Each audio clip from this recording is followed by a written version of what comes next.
민중의 소리 이완배 기자 만나겠습니다. 이완배 기자님. 네, 안녕하십니까? 예, 오늘 어떤 얘기 준비하셨습니까? 예, 오늘 다시 한 주를 시작하는 월요경제학 시간이죠. 오늘 소개해드릴 경제학 이론은 긍정의 경제학이라는 이론입니다. 긍정의 경제학. 이게 사실 긍정의 땡땡땡은 보수의 기치에 좀 더 닮아 있는 거 아닙니까? 그렇습니다. 그래서 이 이론이 이제 그런 뉘앙스가 좀 있죠. 그러니까 이 이론이 사실은 세상을 긍정적으로 보고 살자, 낙관적으로 살자, 이런 이론이 아니에요. 그래서 제목이 풍기는 뉘앙스하고는 조금 다릅니다. 이건 제가 이제 차차 설명을 해드리겠습니다. 우선 이 이론의 주인공은 자크 아탈리, 프랑스 경제학자고요. 살아있는 경제학자 중에 거의 톱5 안에 드는 명성을 자랑하는 경제학자입니다. 요즘 프랑스 경제학자 중에서 제일 떠오르는 사람은 21세기 자본, 요 책의 저자인 토마 피게티가 많이 알려져 있지만 경제학계에서 알아주는 권위로 따지면 오늘의 주인공인 자크 아탈리가 훨씬 더 인정을 받는 학자라고 봐야 할 겁니다. 파리 소르본느 대학교에서 경제학 박사를 받았고요. 유대인입니다. 그리고 특이하게도 1943년생인데 당시 프랑스가 식민 지배를 하고 있었던 알제리에서 태어났어요. 그리고 경제학자로서 사회당 출신이었던 프랑스와 미테랑 대통령의 비서실장을 지냈고요. 유럽 부흥개발은행 설립을 직접 주도를 합니다. 그래서 초대 총재를 지내기도 합니다.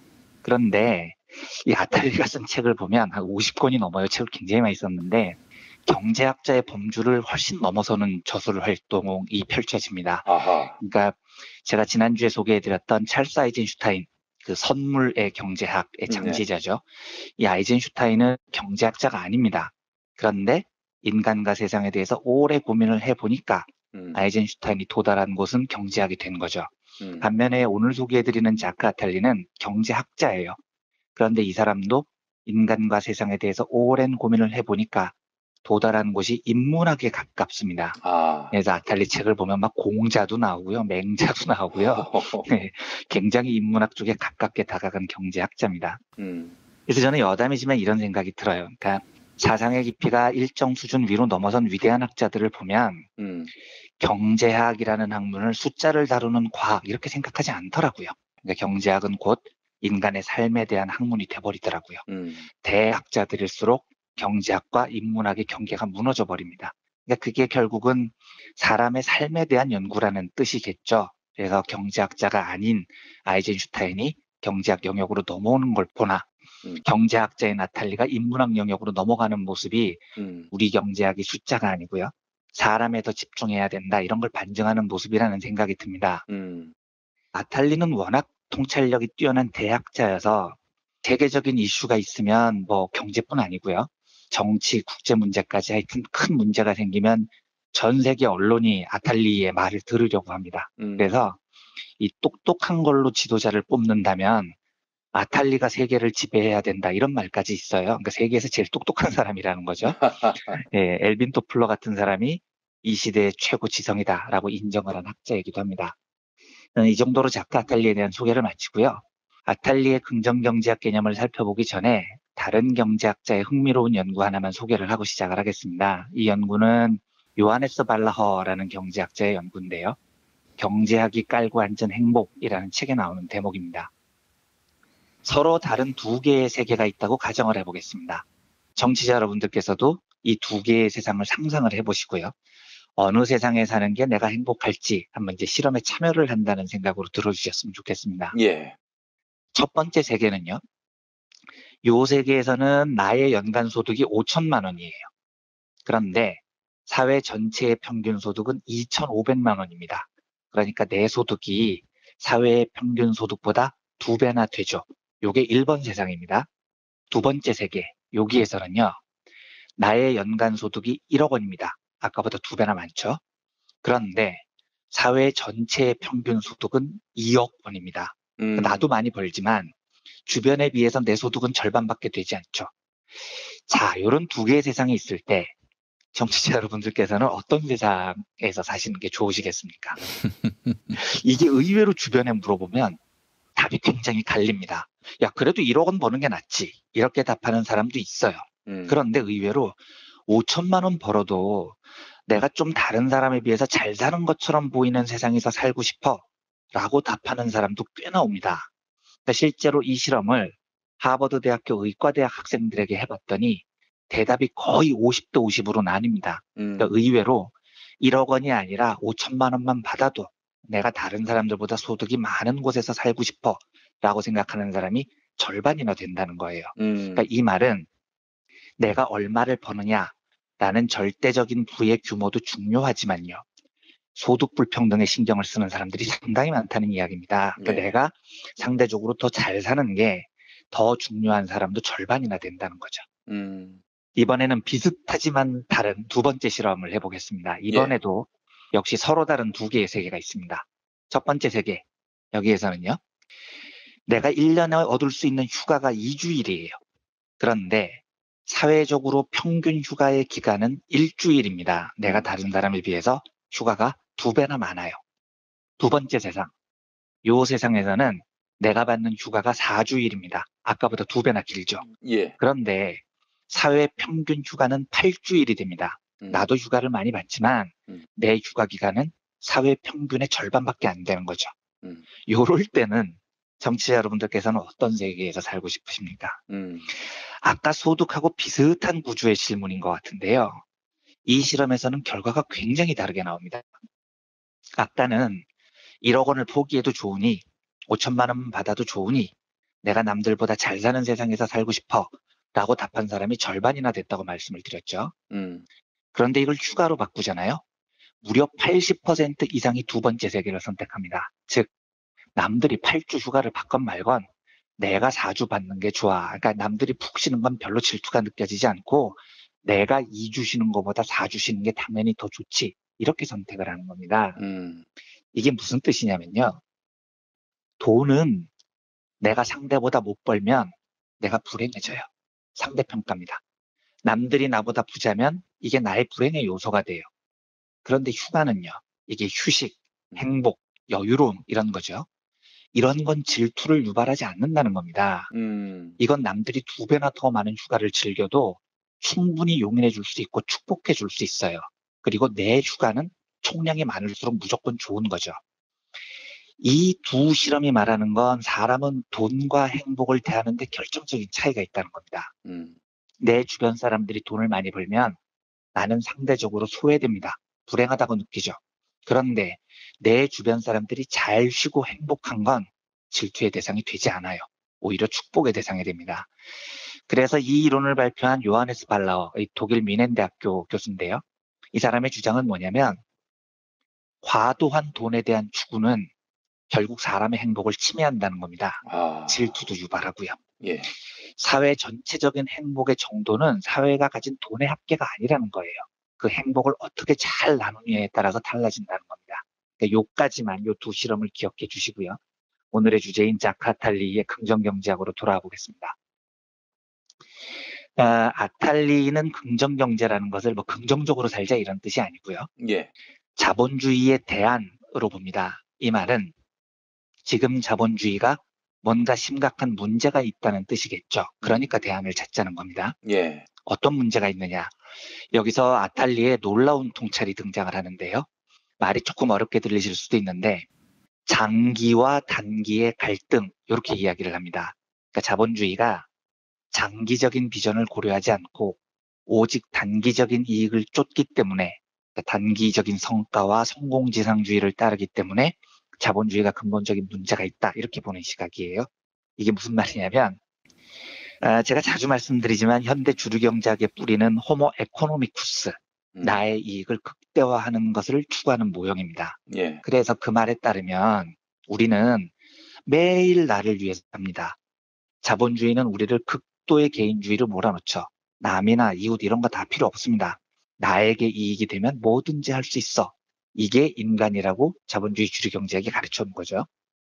그러면 자본주의의 가르침에 따르면 내가 평생 하는 일은 딱 하나예요. 오로지 나의 이익만을 쫓는 겁니다. 그렇게 한평생 바쳐서 나의 이익을 위해서 살았는데 행복하냐 하는 겁니다. 이게 잘 생각해 보시면 굉장히 희한한 거죠. 분명히 나는 나를 위해서 공부하고 내가 돈 많이 벌려고 악을 썼고 나의 노후를 대비하기 위해서 저축했고 내가 더 성공하기 위해서 남을 짓밟았고 평생 이렇게 나만을 위해 살았어요. 그런데 결과적으로 죽기 직전에 가보면 내가 안 행복한 겁니다. 이걸 어떻게 설명을 하냐는 거죠. 아니 내가 나를 위해서 안 살았다면 모르겠는데 매 순간순간 호모 에코노미쿠스로 오로지 나만을 위해서 살았는데도 내가 안 행복하면 나는 뭐라고 살았냐는 겁니다. 그러니까 예를 들면 열심히 공부를 해서 의사 되고 돈 많이 벌고 그런 사람들 한번 보세요. 여유 있고 행복하게 사느냐? 아니에요. 더 벌어야 되고요. 야, 옆집 성형외과 원장은 연소득이 10억이라는데, 야, 누구는 강남의 아파트가 몇 채라는데, 나는 왜 그때 성형외과를 안 하고 돈 안 되는 이비인후과를 해가지고 이러고 있냐? 이렇게 슬퍼한다니까요. 남이 더 벌면은 더 슬픈 겁니다. 저는 이건희 회장이 절대 행복할 거라고 생각하지 않아요. 자기는 착각할 수 있겠죠. 잘 살았다고요. 그런데 죽기 직전에 돌아본다고 생각을 해보십시오. 얼마나 허무하겠습니까? 돈은 많은데 똑같이 죽는 거잖아요. 비자금 전과자로 기억될 거고 성매매 사건이나 사람들이 기억하고 진짜 행복할지 잘 모르겠습니다. 그런 사람들은 행복이 뭔지 고민하는 기회부터 박탈을 당하죠. 그러니까 예. 평생 자기 이익을 위해서 이기적으로 살았는데 정작 자기는 하나도 안 행복한 황당한 딜레마가 생긴다는 겁니다. 아탈리는 이 원인이 뭐라고 보냐면 사람들이 내 이익만 막 쫓는 그 호모 에코노미쿠스적인 행동은 매우 단기적인 이익만 보는 거라는 겁니다. 당장 눈앞에서 돈 버는 법, 당장 경쟁에서 이기는 법, 요것만 고민하고 있는 거죠. 그런데 정작 사람의 행복은 그 단기적인 이익에서 결판이 나지 않아요. 오히려 장기적인 비전에 의해서 결판이 난다는 겁니다. 장기적인 가치를 회복하고 인간이 가진 고유성에 대해서 스스로 질문을 하고 공익을 회복하고 실현하고 뭐 이래야지 사람이 행복해진다는 거죠. 제가 아까 서두에 요하네스 발라허의 연구 두 가지 세상을 말씀드렸죠. 그런 겁니다. 단기적으로 막 내 이익을 쫓아도 돈에 집착하는 사람은 그 세상에서 행복하지 못해요. 상대적으로 비교를 해보면 나보다 잘 사는 놈이 꼭 나오니까요. 그런데 이 구조를 좀 멀리 내다보는 겁니다. 돈이 아니라 행복, 인간의 가치, 공익, 함께 사는 세상 이렇게 시각을 바꿔놓으면 사람들은 상대방이 휴가를 많이 받는 걸 질투하지 않거든요. 예. 남들이 나보다 휴가를 더 가도 축복해주고 싶은 거죠. 이게 눈앞의 이익에만 몰두하는 단기적 사회냐, 공익을 회복하고 인간의 고유성을 회복하는 장기적인 사회냐의 결정적인 차이라는 겁니다. 그리고 이걸 아주 단순화시켜서 말하면 나탈리는 단기적 이익을 쫓는 것을 이기주의 모델이라고 불러요. 그리고 이걸 극복하기 위해서 우리 사회는 장기적인 이익을 쫓는 모델을 찾아야 되는데 그걸 이타주의 모델이라고 이야기를 합니다. 그리고 결국 우리가 사는 세상은 이타주의 모델로 갈 수밖에 없다고 믿는 거죠. 예. 들으시는 청취자 여러분들은 어떠십니까? 이제 우리가 탄핵절을 이제 1년을 막 맞았죠. 우리가 박근혜 탄핵이 1년이 됐는데 탄핵되는 순간 많은 분들이 눈물을 흘리면서 즐거워했습니다. 근데 왜 즐거워했냐고요? 내 월급이 오른 게 아니잖아요. 우리가 그 추운 겨울에 넉 달 동안 촛불을 든 건 호모 에코노미쿠스적인 행동이 아니었다고요. 예. 그건 굉장히 희생적이고 이타적인 행동이었습니다. 그런데 정작 박근혜가 탄핵이 되니까 내 월급이 올랐을 때보다 더 기뻤거든요. 내가 승진하는 것보다 훨씬 기뻤잖아요. 이게 바로 장기적인 행복을 쫓는 이타주의 모델이 단기적 행복을 쫓는 이기주의 모델을 극복하는 겁니다. 제가 그때 방송을 했을 때 기억이 나는데 문재인 대통령이 당선됐을 때 김용민 PD님이 왈칵 우셨던 기억이 나요. 그런데 저는 왜 그렇게 기뻤는지 한번 나중에 여쭤보고 싶더라고요. 그게 김용민 PD님이 로또를 맞으신 게 아니잖아요. 전혀 김용민 PD님의 단기적인 이익과 상관이 없는 일이에요. 하지만 이제 우리 사회가 정상적으로 돌아왔구나. 한국이 장기적인 가치를 회복하고 공익을 회복하겠구나. 이게 나를 더 장기적으로 훨씬 더 행복하게 한다는 거죠. 이 책 추천사에 굉장히 멋진 구절이 나오는데요. 아탈리하고 같이 긍정경제 포럼을 만들었던 장 마르크 타세토 구글 프랑스 전 대표가 추천사에 이런 말을 적습니다. 한 명의 시민이자 나처럼 자녀를 둔 아버지라면 우리가 살고 있는 이 세상을 지탱하는 모든 것에 대해 재검토하는 데 일조할 의무가 있다고 본다. 우리는 이 세상에 대해 기본적으로 단기적 이익만 추구하는 믿음을 가지고 있다. 민주주의와 시장경제에 대해서도 그렇다. 하지만 사회에 장기적인 투자를 한다는 것은 우리와 아이들의 미래에 대한 믿음을 증명하는 행위이며 우리를 살찌운 가치들을 존중한다는 의미다. 거듭되는 회의 속에 런던가에 위치한 우리 사무실에서 이타주의라는 멋진 단어가 얼마나 자주 거론되었는지를 떠오를 때면 가슴이 벅차오른다. 이렇게 적어놓고 있습니다. 그러니까 아무리 나를 위해서 이기적으로 살려고 노력해봐도 자본주의 시장 경제에서 그런 단기적인 이익 추구로는 행복하지 못한다는 모순이 있다는 겁니다. 대신 아주 간단한 방법인데 이기적으로 사는 삶을 이타주의라는 멋진 단어로 교체를 하면 세상은 장기적으로 보다 행복하게 설계할 수 있다는 거죠. 그리고 그렇게 하는 것이 자녀를 둔 어머니, 아버지의 의무라는 겁니다. 그래서 제가 가끔 주변 분들에게 그런 이야기를 드립니다만 지금 당장 내 이익을 추구하는 일에 너무 몰두해서 누군가가 내민 연대와 협동의 손을 잡기가 두렵다고 생각하는 분들이 있으시다면 누군가가 내민 그 연대의 손이 내 자식들이 내민 손이라고 생각해 보세요. 그러면 훨씬 쉽게 잡을 수 있을 겁니다. 제가 이제 이렇게 말씀을 드려요. 그러니까 내 이익을 포기하는 일이 이타주의라는 단어가 내 자녀들을 위한 세상을 열어주는 길이다 이렇게 생각하면 훨씬 더 쉽게 받아들여지거든요. 아무리 단기적으로 내 이익을 쫓아도 행복해지지 않는다라는 사실에 대해서 놀라운 통찰력을 보여준 세계적인 석학 자카 탈리에 대한 긍정경제학은 사실은 이기주의와 이타주의가 어느 쪽을 더 사람을 행복하게 하는지 본질을 저한테는 굉장히 뚜렷이 떨어준 이론이었습니다. 그래서 이 이론이 우리가 이타주의를 또 뚫어붙여서 장기적인 이익을 추구하면서 멋지게 4개월 동안 촛불혁명을 완수했던 그 1주년을 맞아서 이 이론이 많이 생각이 나서 오늘 월요경제학을 맞아서 이 이론을 소개를 해드렸습니다. 생각나네요. 이완배 기자님하고 같이 문재인 대통령 당선의 순간을 함께 지켜봤는데 그때 제가 눈물이 왈칵 나온 건 다른 것보다도 문재인 대통령 당선의 기쁨도 있지만 그보다는 세월호의 그 영령들이 계속 이 나라의 역사에 개입하고 있다라는 그런 믿음이 서니까 말이죠. 왠지 모를 울컥함, 이런 것들을 동반했고요. 또 평창올림픽 성공하고 나서 강원도에서 세월호 리본 모양의 구름이 생겼다든지 그 세월호 길마다 느끼셨는지 모르겠지만은 비바람이 몰아쳤어요. 비바람이.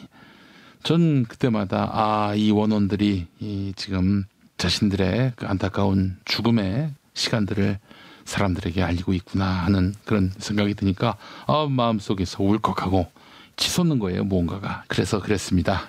하여튼 이완배 기자님하고 그때 이제 새로운 시대를 여는 그 시간을 함께해서 참 너무 기뻤고요. 그런 분들이 한두 분이겠습니까? 우리가 열심히 했던 것 같아요. 그동안 또 그 사이에 촛불로 연 대동세상의 길이 무엇인지를 국민들과 함께 공유하는 시간을 가졌던 것 같고요. 자, 그런 의미에서 보자면은 우리 이완배 기자님의 새 책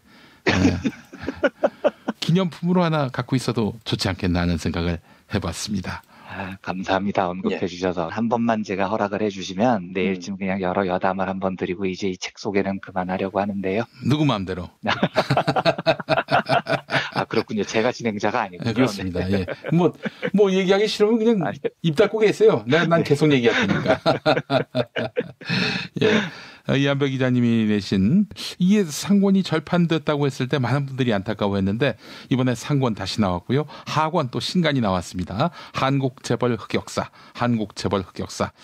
이걸 사서 비로소 사람이 됐다라고 말씀하시는 분들이 있는데 그렇습니다. 사람이 돼야죠. 그리고 사람이 안 된 사람들에게도 이 책을 사주면 그 사람이 사람이 됩니다. 자, 한 권만 사지 마시고 2권, 3권 사서 나눠주시면 어떨까 하는 생각을 해봤습니다. 한국재벌 흑역사 상하권 지금 인터넷 서점에서 만나실 수 있습니다. 화요일에 나온다고요? 네, 그렇습니다. 이거 너무 기대가 되고 우리 김용민 브리핑에서 이완배 기자님 이 새 책 북콘서트도 곧 개최할 예정입니다. 여러분 많이 관심 가져주시기 바라겠습니다. 자, 이완배 기자님 오늘 수고하셨습니다. 네, 감사합니다. 고맙습니다.